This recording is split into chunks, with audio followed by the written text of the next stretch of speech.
अरे पापा, आप अभी तक तैयार नहीं हुए? बैग कहाँ है आपका? चलिए, मैं पैक करती हूँ। पापा ने एक उदास नज़र नीली पर डाली। नीली बेटा, मैं कहीं नहीं जाऊँगा। ये घर तेरी माँ की यादों से भरा हुआ है। नीली की आंखें भर आई। पापा, माँ को गए 6 महीने हो गए हैं।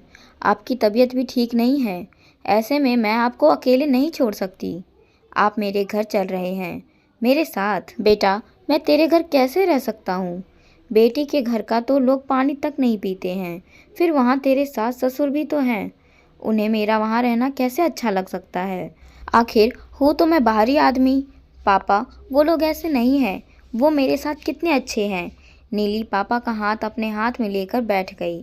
पिछली बार आपको शुगर का अटैक आया था, कितनी मुश्किल से ठीक। कहते हुए उसकी आंखों में आंसू आ गए। पापा, मैं आपकी इकलौती बेटी हूँ। आपकी सारी जिम्मेदारी अब मेरी है।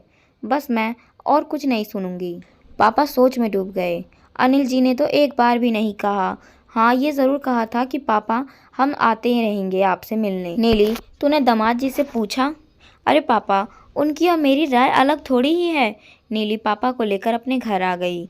उसके सास ससुर समधी को देखकर चौंक गए। अनिल ने भी पैर छुए और कहा, अच्छा किया पापा जो आप कुछ दिनों के लिए यहाँ पे आ गए। पापा रहने तो लगे, पर उन्हें लग रहा था कि शायद दामाद और उनके माता पिता उनके यहाँ आने से खुश नहीं हैं। एक दिन पापा लॉन में घूम रहे थे कि अचानक उन्हें अनिल की आवाज़ सुनाई दी। नीली, पापा यहाँ पर कब तक रहेंगे? ऐसा क्यों पूछ रहे हैं आप? वहाँ पर उनका है ही कौन? और उनकी तबीयत भी ठीक नहीं है। अरे तुम समझ नहीं रही हो। हमें अपने घर में ही अजीब सा महसूस होने लगा है। हमें? किसे? अच्छा, मम्मी पापा जी ने कहा है आपसे? अब तुम जो भी समझो। अरे, वहाँ पर उनकी अच्छी व्यवस्था कर सकती हो। पापा और नहीं सुन सके, कांपते हुए कदमों से वापस आ गए। अगले दिन जाने की तैयारी करने लगे। नीली बोली, पापा, ऐसे कैसे जाएंगे आप? पापा उसे डांटने लगे। नीली, मेरी फिजूल में चिंता मत करो। अपने पति और सास ससुर का ध्यान रखो बेटा। मैं अपना ख्याल रख सकता हूँ। नीली बेटा, बहुत दिन हो गए हैं, अब जाना चाहिए। मैं अनिल से बात करती हूँ। अभी आपकी तबीयत ठीक नहीं है। जब आप ठीक हो जाएंगे तो मैं आपको खुद छोड़ कर आऊँगी। नहीं नीली, देखो मैं तुमसे नाराज़ हो जाऊँगा। नीली नाश्ता बनाने लगी। सोच रही थी कि पापा को किसी ने कुछ तो कहा है। नाश्ता करने के बाद उसने कहा, आज पापा जा रहे हैं। वह अपने सास ससुर और अनिल का चेहरा देख रही थी कि उनके चेहरे पर चमक आ गई थी।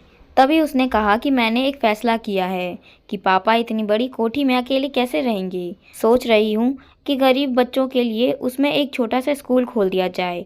पापा और मैं मिलकर एक ट्रस्ट बनाएंगे ताकि पापा के बाद भी स्कूल चलता रहे।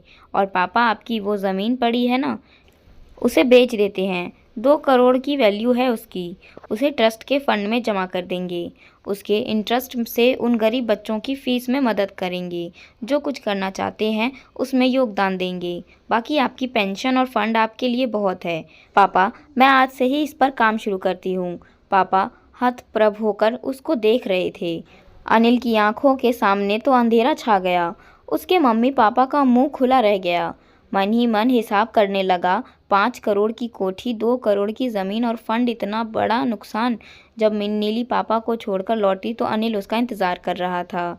ये सब क्या बकवास कर रही थी तुम? नीली मुस्कुराई और बोली, ये बकवास नहीं, सच है।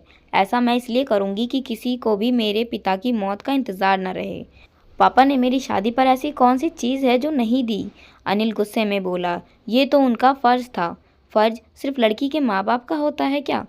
क्योंकि उसने लड़की पैदा करने की गलती की है। मैं अपने पापा की इकलौती बेटी हूँ, तो क्या मेरा फ़र्ज़ नहीं था उनकी देखभाल करने का? वो भी ऐसे वक्त में जब उनकी तबीयत ठीक नहीं है और उन्हें सहारे की लिए ज़रूरत है। माफ़ी चाहती हूँ कि उनके कुछ दिन यहाँ रहने से सबको तकलीफ़ हुई। मैंने कभी तुम्हें तुम्हारे फ़र्ज़ निभाने से नहीं रोका। अपने सास ससुर की सेवा में भी मैंने कोई कमी नहीं रखी। तुम मुझे मेरे पिता के प्रति मेरा फ़र्ज़ निभाने से नहीं रोक सकते। उसकी आवाज़ में दृढ़ता थी। अनिल खामोश होकर उसे देख रहा था। हर संतान का यह फ़र्ज़ रहता है कि वो अपने माता पिता का साथ साथ अपने सास ससुर की भी जिम्मेदारियां निभाए, जिससे 2 परिवारों का रिश्ता हमेशा अटूट बना रहे। पर ऐसा होता नहीं है। लड़की चाहकर भी अपने माता पिता को अपने साथ नहीं रख सकती, कारण ससुराल वालों को तकलीफ होती है, पर उनकी संपत्ति पाने को ललयायित रहते हैं।